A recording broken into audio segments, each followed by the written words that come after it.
मुंबईने पत्र पाठविलं गणेश गल्लीला अन पत्र वाचुनी आनंद झाला मुंबईच्या राजाला. पत्र वाचुनी आनंद झाला मुंबईच्या राजाला. पत्र वाचुनी आनंद झाला मुंबईच्या राजाला. अनेक रूपे घेऊन येतो माझा गणराया, कधी विष्णू श्री कृष्ण माझा शिवशंकर भोळा. शिवशंकर भोळा, शिवशंकर भोळा, शिवशंकर भोळा, शिवशंकर भोळा.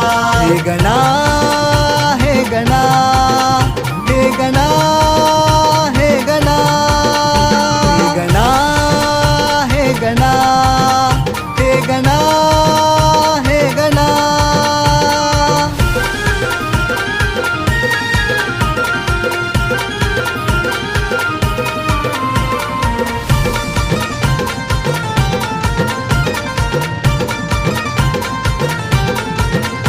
तुझी मूर्ती तेज स्वरूपा सुंदर 22 फुट होई भक्तांना